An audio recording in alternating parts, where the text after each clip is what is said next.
Former Fox News host Tucker Carlson went on Russell Brand's show, where he broke down how his questions over the January 6th Capitol riots led to his firing from the network, according to him. Here's what he told Russell. Let's watch. They immediately recoiled when you asked any questions about January 6th. And that was a tip-off to me. I mean, I had no thought in my head as I watched this happen on television and in the subsequent weeks that U.S. law enforcement or military agencies had anything to do with it. That never crossed my mind. I never thought it was a false flag or anything like that. I'm not a conspiracist by temperament. I never thought that.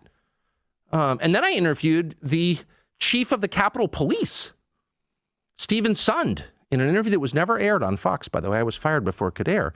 I'm going to interview him again. But Stephen Sund was the totally non-political, worked for Nancy Pelosi. I mean, this was not some right-wing activist. He was the chief of the Capitol Police on January 6th. And he said, oh, yeah.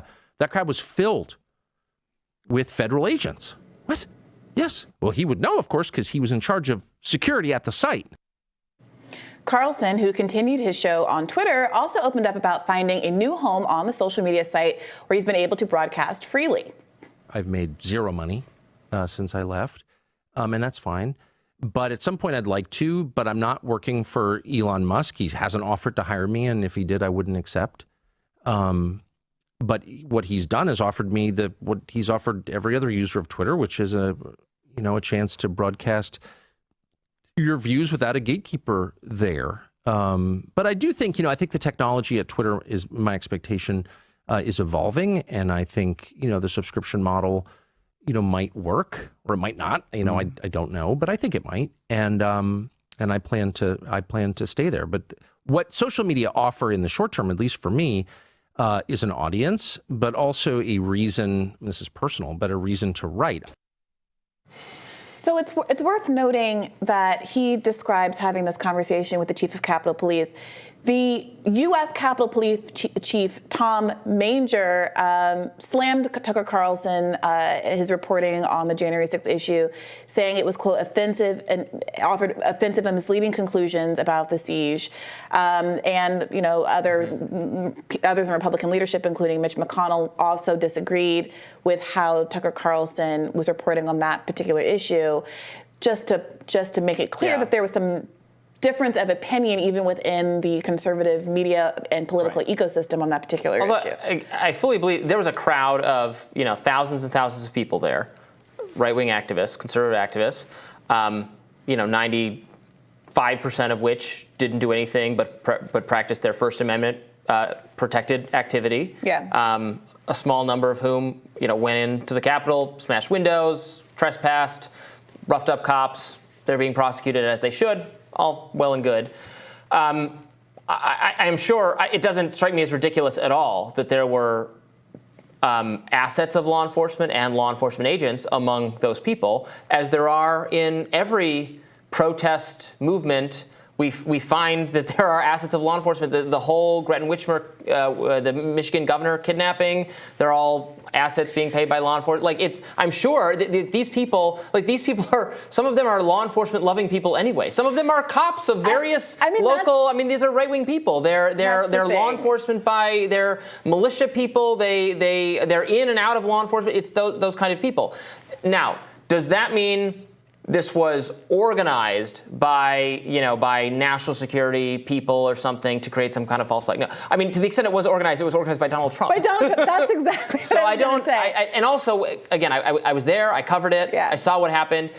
It very much looked to me like a spontaneous riot that from a very overhyped crowd. If you've covered I'm sure you've covered protests. You've been at things where a couple people make it get out of hand, and then it just kind of they lose control of it. That's what it looked like to me. It didn't look organized. Like the decision to go in did not actually look like a decision. Like it was like someone said, go, go, go. Now we go. It seemed like it just got out of control. Yeah, what's so ironic about it is that immediately in the aftermath of January 6th, a lot of liberal and left commentators made a similar kind of claim, but based in the idea that there's a natural sympathy for conservative movements among the police force.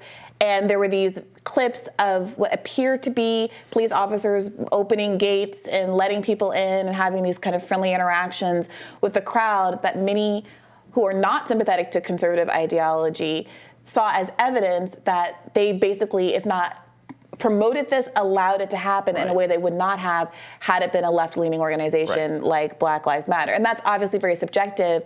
But the point that, the police, the chief of the police, Tom Manger, was making was that he said it was irresponsible to say that the Capitol Police were letting people in and doing those sorts of things, which from a professional perspective, he's obviously going to say that, right? He has to stand up for his underlings and say that they weren't doing that. Also, there's, I'm sure, liability issues and all these kind of professional implications to that. But I don't think it's scandalous for anybody, including a reporter like Tucker Carlson, to be looking into the nuances of what happened that day. I think the more strong pushback that he got was what people perceived to be cherry-picking aspects of the footage to absolve the group as a whole of responsibility for any violence that day, calling the group that pushed their way in and broke windows and did actual violence and destruction in the Capitol, tour guide or sightseers used some phrase like that really felt like it was minimizing the moment as a whole, and also not focusing in on your really excellent point, which is that if anybody orchestrated this or pushed people to feel like they were entitled to enter the Capitol, it was Donald Trump. Yeah, so I want to push back in two directions, because I agree. I don't think, as some on the right have tried to paint this as, it was all fine, and then there was a plot to embarrass Trump and make people go in, and everyone who led that was actually secretly working for the deep state or something. That is not accurate. I pushing back on that.